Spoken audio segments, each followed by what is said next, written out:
Hello and welcome to the December 2015 Downtown Pittsburgh IBD Meetup presentation. Happy holidays to everyone. This is the second presentation that's going to be posted for this meetup group. So if you saw the November presentation, I hope you enjoyed it.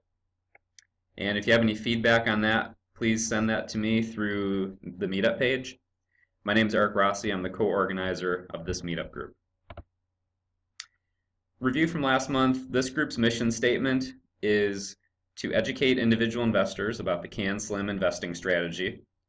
And this means identifying the best educational material that's available each month. And this might come from books, articles, webinars, videos, etc.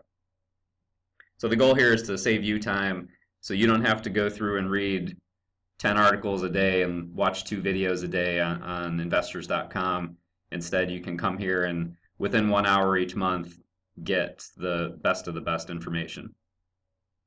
And just a reminder, this presentation is educational in nature, and I'm not recommending any securities to buy or sell. Investing in stocks does carry risk, and you can lose your capital. I'm a non-professional investor, and I volunteer my time to run this group. Investors Business Daily, IBD, and CAN-SLIM are registered trademarks of Investors Business Daily Inc., and Meetup is a registered trademark of Meetup Inc. Here's the topics for this month, and I won't go through these because we're going to cover them now. The first topic is the base cheat sheet, and this base cheat sheet was posted to the Meetup group earlier this month, and it's available in a PDF format under the File section of the Meetup page. So if you want to save a copy of this, you can find it there. And if you're not a member of the Meetup group, I'll show you later in the presentation how you can join. So I'm not going to go through all the details here because there's a lot of numbers here and a lot of criteria for these bases and buy points. But later in this, I will point you to where this information came from. Most of it came from How to Make Money in Stocks, Bill O'Neill's book. Some of it came from other sources, but I will show you where it came from in case you want to read more. So I just want to point out a couple things here. This cheat sheet morphed from another cheat sheet that was available on some of the other IBD meetup groups. And I saw the cheat sheet and I thought it could be improved and expanded a little bit. So this is a 2-page cheat sheet now, and if you want to use this regularly, which I recommend, it can really help you speed up your chart reading and get more savvy with chart reading. You can actually print this double-sided on a single piece of paper, and I actually laminated mine just in case I spill coffee on it or something, I don't ruin it. So I'm not going to go through all the numbers here, but I want to point out a couple things here. One thing I added to this cheat sheet that wasn't on the previous cheat sheet is the alternate buy points for some of these bases. And if you're not familiar with these, for example, with a cup with handle here, it talks about a trend line buy point, alternate buy point, and then a handle resistance buy point. So for the trend line, what that means is from this left side high of the base to the right side high, you can draw a trend line like this, and this will give you potentially an early entry in the base. When the trend line is broken, you could start scaling into this and start buying a position in this stock. The second alternate buy point here is called a handle resistance point. And what that means is if the handle is forming over a longer period and you see the handle hitting resistance at a certain price level, you could use that price level as an initial buy, an early buy, before the standard breakout. So if you want to learn more about these alternate buy points, you can go to investors.com and do a search. For example, you could do early buy point and you'll find more detail about these. But that one thing I wanted to point out here about these particular bases.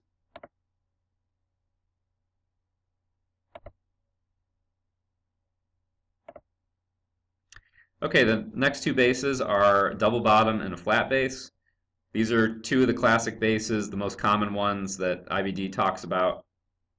So again, I won't go through all of the numbers here, but a couple things I want to point out here is with a double bottom, these can actually have a handle as well. And the handle might form, it could form below the standard buy point. So this is the pivot right here. You could have a handle that forms down here, let's say, which would make this point right here your early buy point. Or after the stock breaks through the pivot point, it could form a high handle up here, making this, you could use this as a point to add to your position, or it could be part of your scaling into your initial position. So that's what I mean here when I say it may have a handle. And then the alternate buy points for this, a trend line alternate buy point would look something like this, which would mean that you could scale into your position starting around this price level.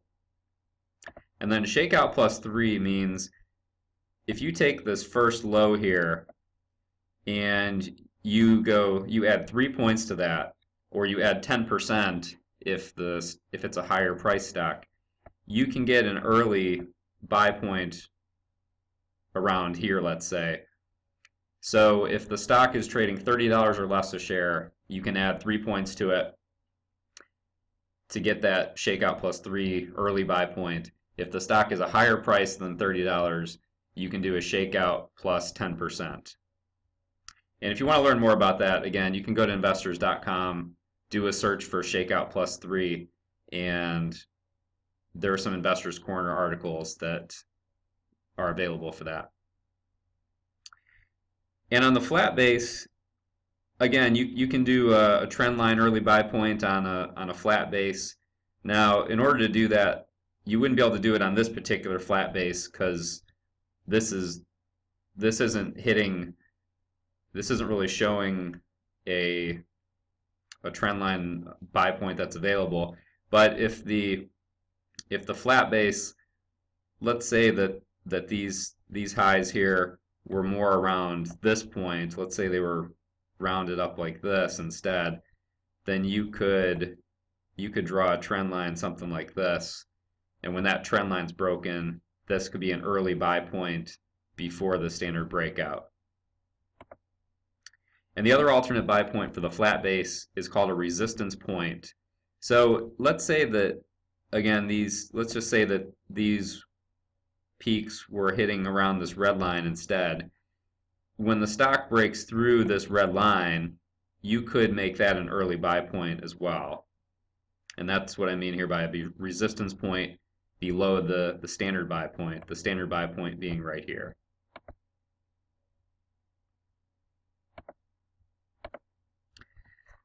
Next on the base cheat sheet is an IPO base. This is a base that was not included on the cheat sheet that I received a while ago from other meetup groups. So I thought this was worth adding. And this one I will go through since this is not really covered in Bill O'Neill's book. So for an IPO base, you want to see a strong open above the IPO price. And what that means is if the stock goes public and let's say the IPO price, let's just say the IPO price was down here and this was $20 a share and this up here is $22 a share. We want the stock to be trading above this IPO level from the day it goes public on. So that shows strong demand, and that's what's meant by that first bullet there. Next, the pullback depth should be less than 20%. An IPO base should be between 10 days and 5 weeks in length. IBD did say that 7 days could be the bare minimum. So if you want to use 7 days here, you could use that as well. You want to see heavier up volume versus the down volume. So a stock like this one right here, and this is GoPro, which was actually the first IPO base that I ever bought, and it did really well. You won't see a moving average for the volume at this point because the stock hasn't been trading long enough for there to be, let's say, a 50-day average volume. So the only thing you can really do is compare the volume on the up days to the volume on the down days.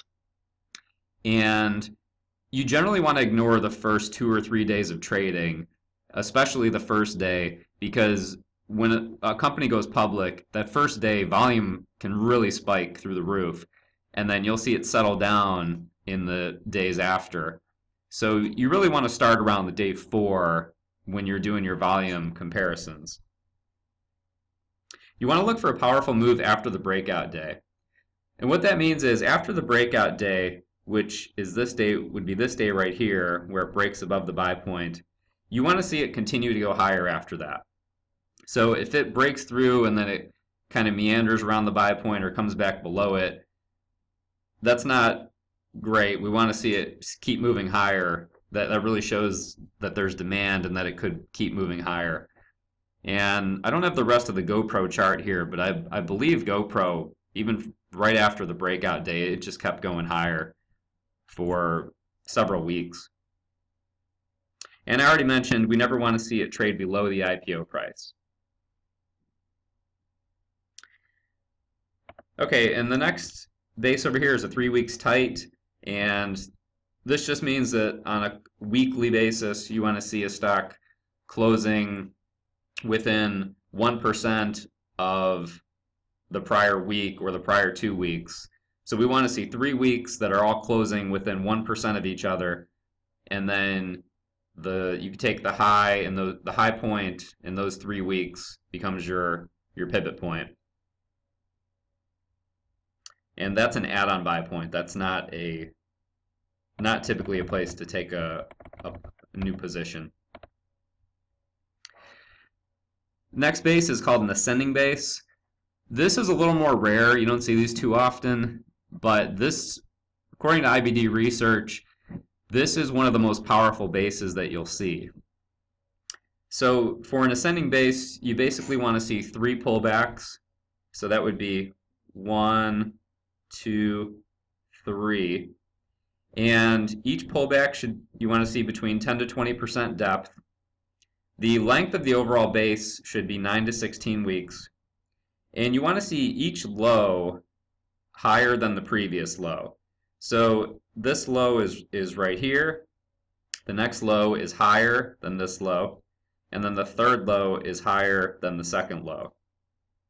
And you prefer to see each pullback smaller than the prior one. So if the first pullback was, let's say, 20%, we want to see the next one be less than 20%. And if the second pullback was, let's say, 15%, we'd want the third pullback to be even smaller than that. The next base is called a square box base. This is very similar to a flat base, and this is 10 to 15% depth, so relatively shallow, and 4 to 7 weeks in length. A flat base is less than 15% depth and 5 weeks or longer. So you could say a square box base is a subset of a flat base. Next is a high tight flag. This is a very rare pattern, but a very powerful pattern. And the last stock I believe that made one of these would have been Tesla about 3 years ago. And in this, you want to see a run-up of 100 to 120% over a 4 to 8 week period, and that's called the flagpole. And then you want to see the stock trade sideways for several weeks in a relatively tight range. And when the stock breaks out of that tight range is where you would buy the stock. A short stroke is a 2 week pattern. So it's the shortest, one of the shortest patterns in this cheat sheet.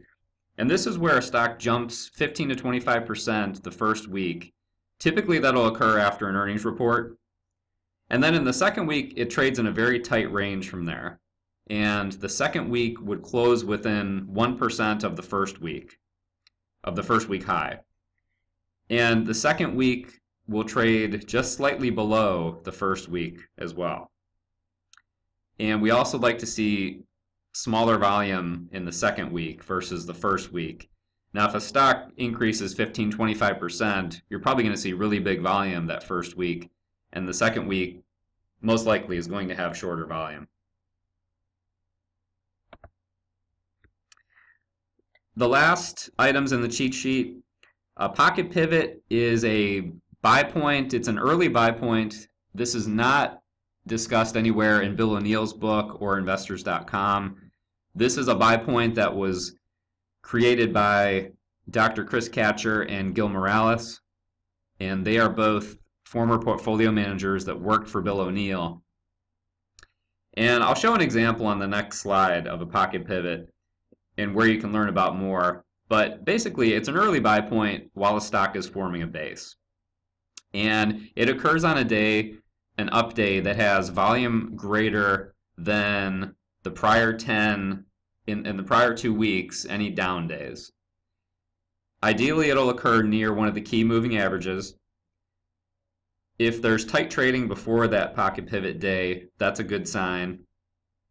You can use a pocket pivot as an initial buy point or an add-on buy point, and they can occur after a breakout day, although more likely they occur before the breakout while the stock is forming the base.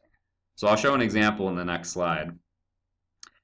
Next is a bounce off the 10-week or the 50-day moving average. So after a stock breaks out of a base, you want to watch for a light volume pullback to one of these moving averages, and then you want it to bounce off of those moving averages in heavy volume. When that happens, you can add to your position.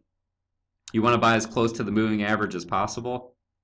And Bill O'Neill in his book talks about focusing on the first and second bounce after the base breakout.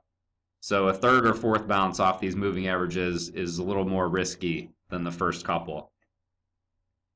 And also put a note here, this isn't mentioned in investors.com or Bill O'Neill's book, but you can also add to a position as it breaks through a key moving average.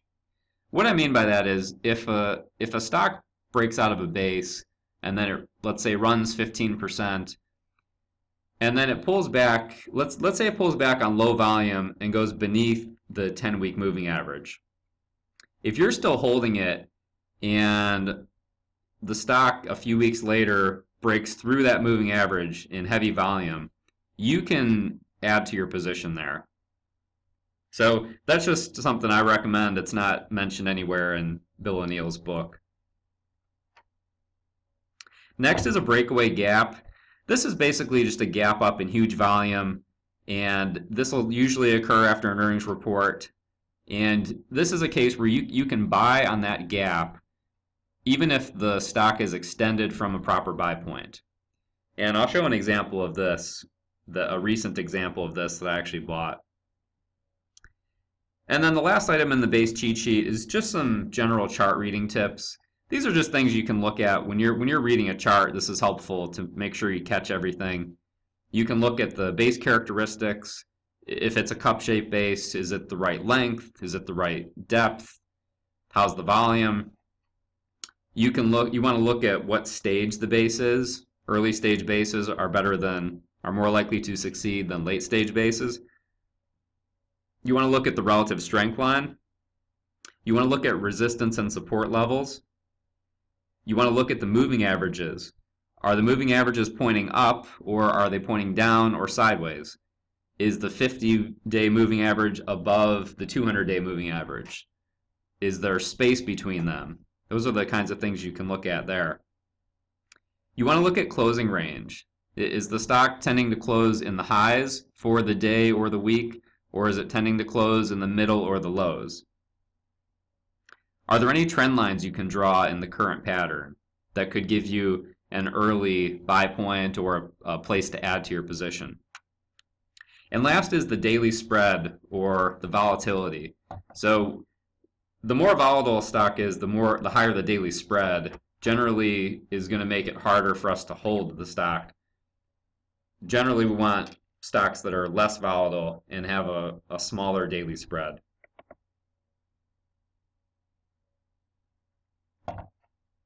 So this is an example of a couple pocket pivot buy points.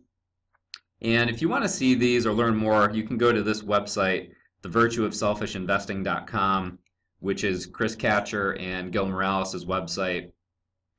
And you can find these examples. But basically, you can see here that this stock, it ran up quite a bit, and then it pulled back right here, and then it bounced up off this moving average in heavy volume. And you can see volume here was heavier than the prior 2 weeks, heavier than any day, and it was definitely heavier than any of the down days.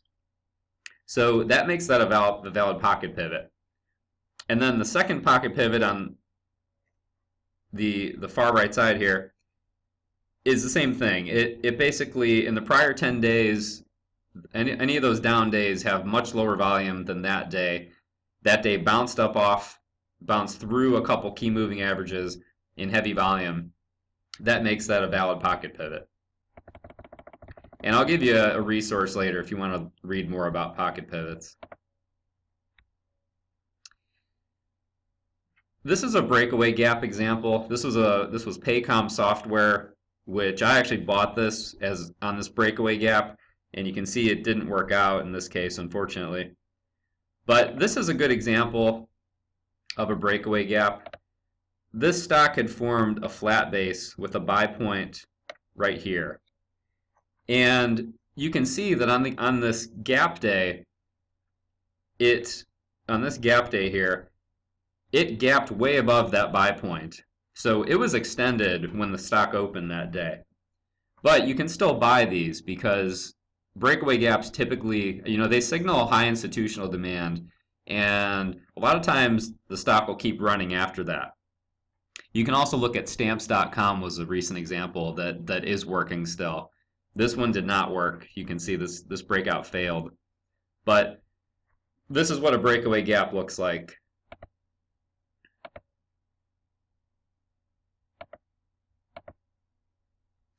All right, the last example here is a moving average bounce.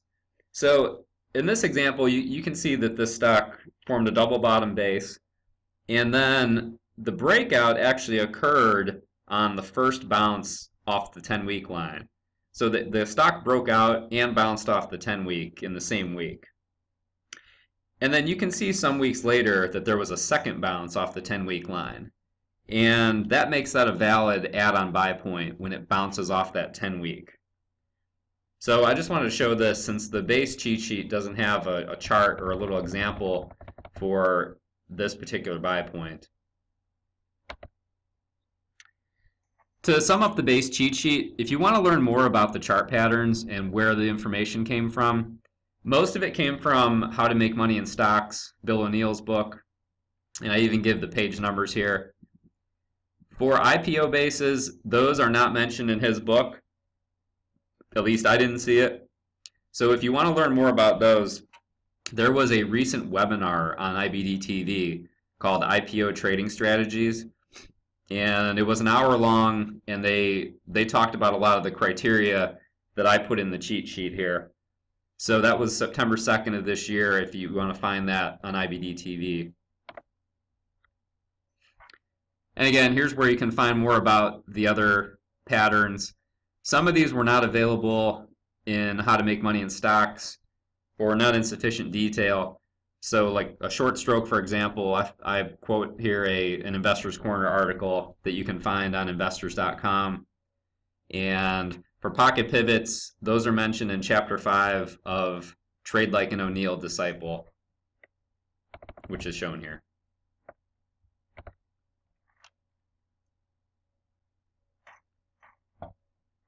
Next topic is a daily investing routine. So this is an example daily investing routine that it looks like a lot here, but this can be done in about half an hour or less. And if you're not holding any stocks at the moment, it takes less time. And the more positions you have, the longer this will take. But these are, in my opinion, important things to do every day. And you can feel free to use this investing routine or modify it. You can add to it, delete stuff, subtract it to suit your needs. So I'm not going to go through read each item right now. We'll go through them one by one here. So the first thing you want to do every day is read the big picture column. And what this does is it gives an overview of what happened for the day. And then you get the market pulse each day. which tells you the market outlook. Are we in an uptrend or a correction? And it gives you the distribution day count. So this day here, you can see the uptrend was under pressure, and we had 8 distribution days on the NASDAQ. That's moderate, I'd say moderate to high distribution. So not a great outlook right here, but it's not terrible. But you definitely want to read this every day, and you can do this in 5 minutes. And this will really keep you in tune with what the market's doing. And you can find the big picture if you, under my routines on investors.com here, you can see that the big picture, or at least it shows up on mine, and you can customize that routine to show the big picture so that you have it easily available. It's also in IBD, or the electronic version of the paper. Next thing you want to do each day is watch the market wrap video on IBD TV. This complements the big picture column. They discuss what happened in the market. They'll show a chart of each index. And then you can get ideas here of stocks to add to your watch list. And this is usually a 3-minute video or less, and it's just a nice summary for the day. So between reading the big picture and watching the market wrap, you might be able to get that done in 5 minutes a day and really stay in tune with what the market's doing. The next thing I recommend is recording the market pulse and the distribution day count each day. So I do this just in a simple spreadsheet, and it says uptrend or pressure or correction depending on the outlook, and then I keep track of the distribution day count. And the nice thing about recording this is it's good for post analysis. If you want to go back a year ago to a stock you bought, you can see exactly what the market was doing at that time. The other nice thing is by writing this down, it forces you each day to know what the market's doing. So I know today, for example, that the S&P has 2 distribution days and the NASDAQ has 1, and the outlook is uptrend under pressure. And I probably wouldn't remember that if I didn't record it each day. Next, you want to check a daily chart for your current positions. And you can use the base cheat sheet that I showed earlier. So to do this, you could go, for example, I keep my watch list through IBD under the my stock list here. So if you do that, you'll get a mini chart of any stocks on your list, and you can click on that chart to launch a new tab that'll show a bigger version of that chart. Next, you want to update your accounting for any current positions. And this is an example of what I use for my accounting. So each day I'll just update the stock closing price and the NASDAQ closing price, and then it'll tell me how's the stock doing compared to the NASDAQ. And then I keep track of how many days I've held the position, because I don't want to sell within the first 8 weeks per Bill O'Neill's recommendation. And then I list here my defensive sell point and my offensive sell point, the loss limit and the profit goal. And then I also keep track of when the next earnings report is, because that can really affect the stock price for better or for worse. And then I just put a comment of what that buy point was. So you can use something like this. If you want to copy this or modify it, feel free. And you can see this in more detail I'll post this presentation to the Meetup page if you want to look at this in more detail. Next on the investment routine is to assess if any sell rules were triggered for our current position. So if you're holding 3 stocks at the moment, you want to look at your sell rules and see if any rules have been triggered. And you should keep your own written sell rule list so you can reference it, so you always have a reason why you sold your stock, not just an emotional reason. Next is to check the daily chart for any watch list stocks. And this is just like one of the previous slides where you check your current positions. You should do this for your watch list stocks as well. So if something is breaking out, you're ready to buy it, or if maybe one of your watch list stocks is starting to underperform and you want to delete it from your watch list. The last item on this slide is to check the new highs list in IBD. And this shows up in the paper each day, and it just gives you a good feel for which sectors are doing well at the moment. So if you start seeing, like in this example, banks showing up with the most new highs each day, then you may want to focus your watch list on some bank stocks, knowing that that sector is doing well at the moment. The next thing I do is I save a copy of EIBD if we have a new follow-through day. And I just do that so in the future, if I want to go back and see how many stocks were breaking out on that follow-through day, or what stocks were breaking out in heavy volume that day, or going up in heavy volume, you can also just save EIBD every day, and that way you have every issue if you want to go back and check something. I know people that do that. You just have to have a lot of space on your hard drive to do that. And then reading Investors Corner each day is a good way to keep up on it's just a good way to review fundamentals or more advanced topics. It's just an educational video each day. And I'm actually pointing at the wrong item here. This Investors Corner is right here. But it's just a short article. You can read it within a few minutes each day, and just it's good to reinforce the CAN SLIM fundamentals.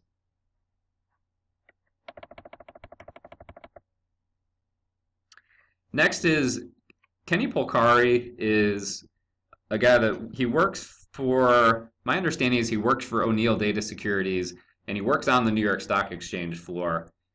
He has a lot of market experience, and he posts most days he posts an article about what happened the prior day and what forces are influencing the market at the moment, whether it's the Fed or oil prices or some kind of foreign crisis, whatever it is. And then he talks about where the market might go next. And these articles are nice to, he just provides a different perspective that you might not get in the big picture column. And again, you can read this article within a few minutes each day. Last on the daily investment routine is to record your thoughts in a market journal. And this was discussed in How to Trade Like an O'Neill Disciple, where Gil Morales and Chris Katcher said to keep an active trading diary to highlight your mistakes. By writing down these mistakes, it'll create in your mind a memory, basically, so that you are less likely to repeat that mistake in the future. And you can just keep a Word file with this or a paper journal where you write in it. And I do this electronically so I can find stuff easily. And you don't have to record something every day. You could do this once a week or once a month. I only record something if I come across or learn something new or something that I think is really valuable, I'll record it there. So that's the end of the daily investment routine. Next topic is year-end considerations. You could think of this as an annual routine. So we're coming up on the end of the calendar year. These are just a handful of things you can think about doing to review how you did this year, and then also making sure you have the proper records to go, if you want to go back 5 years from now and look at a couple stocks that you bought or sold this year, you want to make sure you have the right information to evaluate that properly. So the first item here is to chart your portfolio value, and you can do this in Excel very easily. It's good to have a visual of how your portfolio is doing overall for the year. I suggest a weekly frequency for this. Update the portfolio value on a weekly basis. You could also do it monthly. Next is to save the transaction information from your broker. And with my broker, at least, I can save every buy and sell transaction from the year, and I can save it into a PDF file or an Excel file. And that way I have every trade I made for the year in one file. If your broker offers a performance summary or a gain-loss summary, you can also save that. My broker does this where it tells me the day I bought the stock, the day I sold it, what's the percent return, how much money did I make or lose, and that's really nice to have for each year. Next, you want to do a post-analysis for all of your trades, or at least some of your trades throughout the year. Maybe pick your worst trade and your best trade at a minimum. And then look at what happened after you sold the stock. Did you sell too early? Should you have held it longer? Should you maybe have bought back into it after you sold it? This is really useful for learning and improving next time. And the last item here is to at least save the December statement for all of your accounts.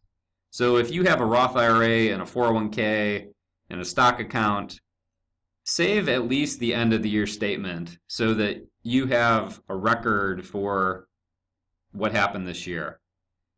The other nice thing about doing this is that if you work for a living and let's say your employer has a 401k program, they might change the administrator. And if that happens, you might lose all those old statements forever.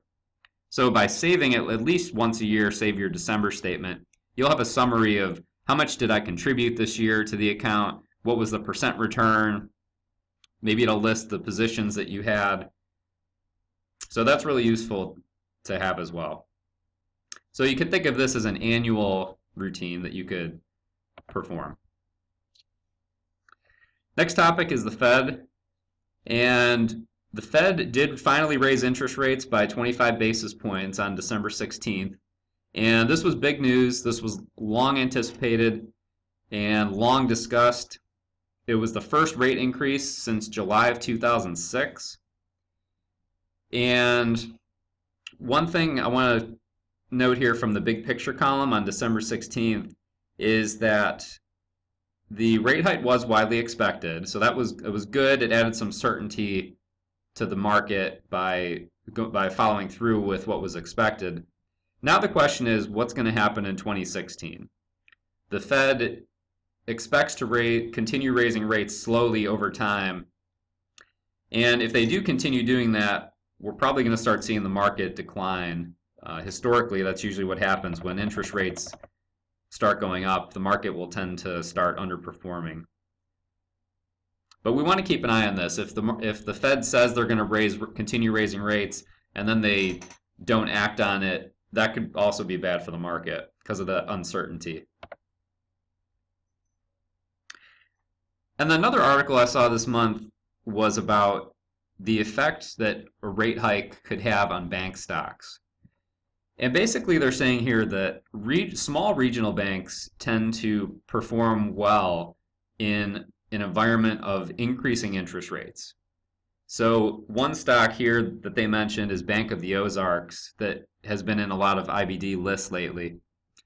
So the summary of this article basically is that small regional banks, banks in general will perform better in an environment of increasing interest rates, but small regional banks will tend to outperform the bigger banks like the Bank of America, Wells Fargo, and JP Morgan banks.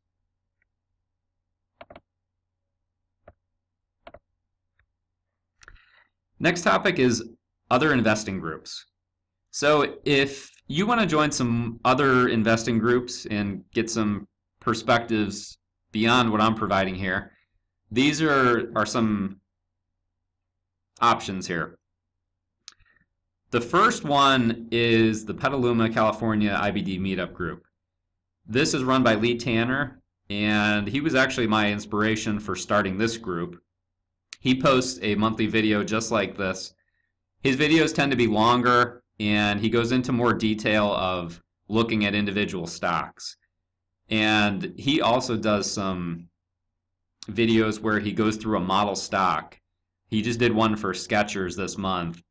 And these videos are the best I've seen in terms of how to manage a position and a portfolio with a model stock. It's better than anything I've seen through IBD or anywhere else. So if you don't have to attend these meetings in person, you could join this meetup group and just look at his monthly videos, and you're going to learn a ton from doing that. Another group is the Thousand Oaks, California Meetup group, and Mike Scott runs this group, and he does post a monthly presentation, but no video. But I just take a few minutes each month and look at his presentation, and I'll usually get some new perspective that I didn't think about. So I find those useful just to look at briefly each month.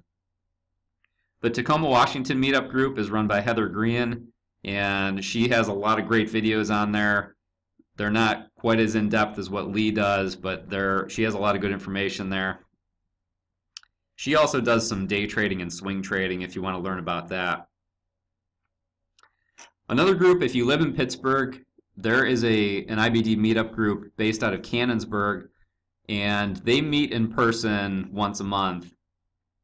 I've attended a handful of these meetings, and there's usually about 10 to 15 people there, and they also host some IBD speakers about twice a year. So if you want to meet in person, since my group's not meeting in person at the moment, I recommend checking out the Canonsburg group, and that's run by a guy named Peter Elish, who is a member of this group as well. Another group option is if Canonsburg's not convenient for you and you live in Pittsburgh, you can try the AAII group meetings in Monroeville. This is the American Association of Individual Investors, and they have a special interest group for IBD that meets in Monroeville once a month. And I actually was on my way to attend the last meeting and hit some really bad traffic trying to get on the Parkway. The exit was closed. So I didn't make it, but I do plan to start attending a couple of these. And the last group here is the Pittsburgh Forex group. This is run by one of our members. His name is Gideon, and these meet in the South Side once a month. So if the South Side's more convenient for you, you could think about attending these meetings. They do meet in person as well. I've not attended any of those meetings, so I can't discuss any details about it. Last topic is a market analysis. Here I just want to point out that the NASDAQ composite, the accumulation distribution rating, which goes from A to E, it's at a D right now. So that's not very good. That's pretty low, and it's just another indication that the overall market is not very strong right now.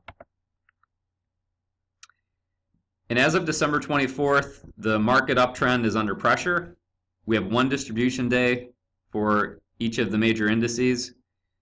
So this is okay. It's not great. We'd prefer to see an uptrend without not being under pressure, but the market's not in a correction. The distribution day count is low, so it's an okay environment to buy stocks. This is a NASDAQ monthly chart going back to 2000, and in 2000 the market peaked during the technology boom. So I just want to point out here that if you go back to the high that was formed in March of 2000, you can see that where the NASDAQ is right now is basically at that same level. And it really hasn't punched through that previous level. It's gone above it a little bit, but it's kind of hovering right around there. So since in 2000 that was the all-time high for the NASDAQ at the time, if the NASDAQ can plunge through that, especially in heavy volume, and then start finding support there, that's going to be a really good sign. Right now, it's just kind of hovering right around that level.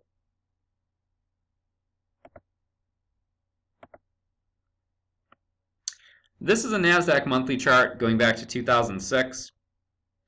Here we have the bear market from the financial crisis, the housing and financial crisis.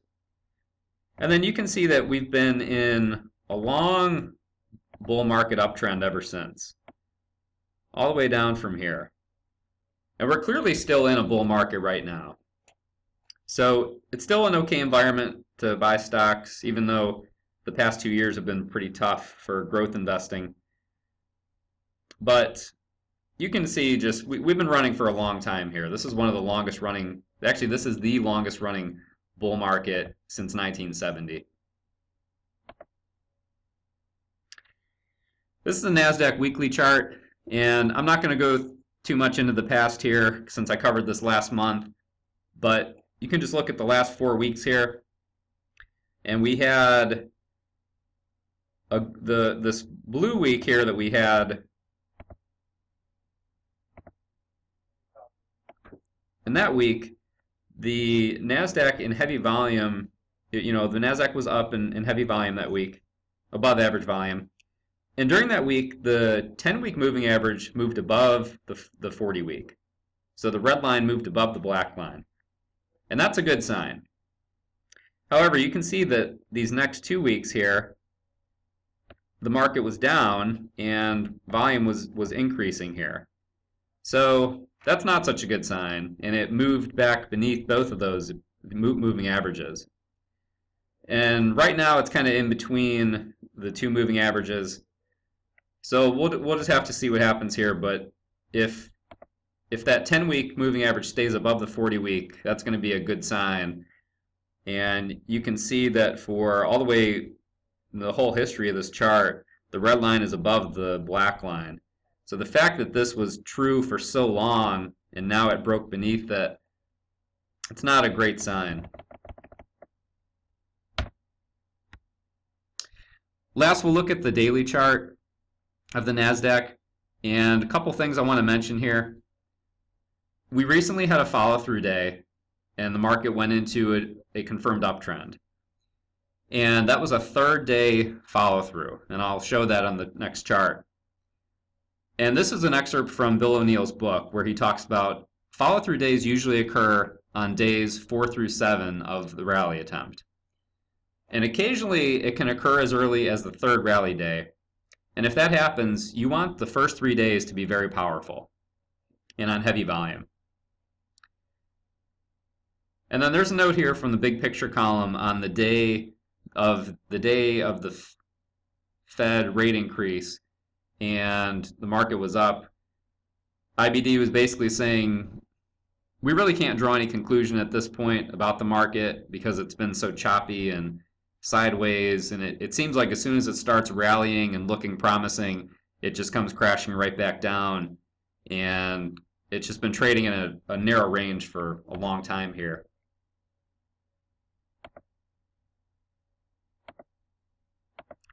And you can see that here. I mean, really, if we draw kind of a box here,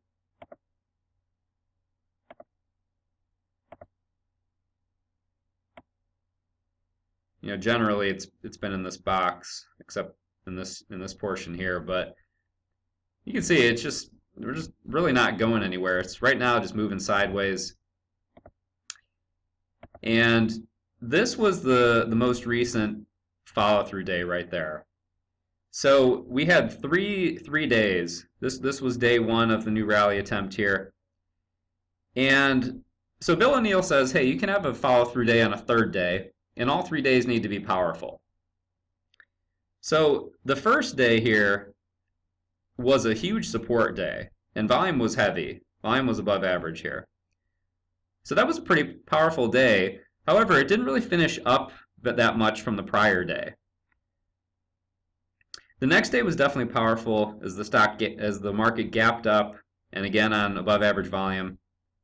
And then the third day, we went through the 50-day moving average on above average volume and finished at the high for the day.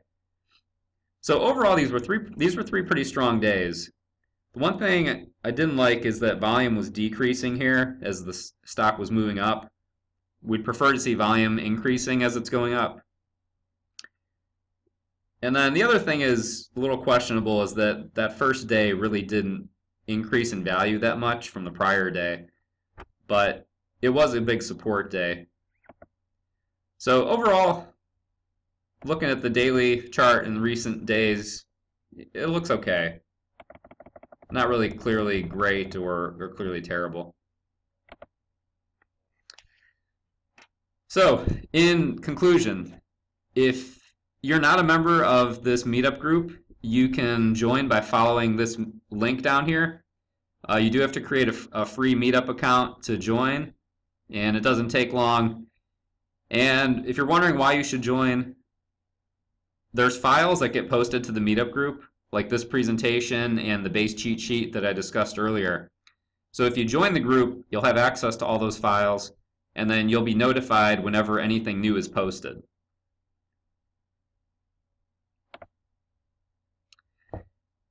I had one question last month from one of our members, from Lou. He asked if there was any plan for this group to meet in person. And I basically said maybe. We only have about 20 members at the moment, and I think it might be difficult to get more than a couple people to attend an in-person meeting right now. So I think as the membership goes to 25 or 30 members, I'll send out a survey to see how many people want to meet in person each month, and then make a decision about whether we try some in-person meetings. But for right now, I'm just going to keep doing the videos until we get some more members. So in conclusion, future topics, I'm going to continue investing routines next month. I'm going to talk about weekly and monthly and quarterly routines, since we covered daily routines today and an annual routine. I'm also going to talk about an investing book, How to Trade Like an O'Neill Disciple. It's the most recent book I read. I'm going to pick out, I think, the most important notes from that and share those with you, so that if you want to read that book, or at least read the most important points, you can do that. We'll also cover some recent stocks, Paycom Software, Palo Alto Networks, and Atlassian Corporation. So if you have a suggestion for a future topic, please send it to me and I'll include it here. And if you have any questions from this presentation, send me a message on Meetup and I'll include the answer in a future video, just like I did from the question from this month. So that concludes this meeting. Thank you, and hope everyone has a happy new year, and I'll be back with another video at the end of January.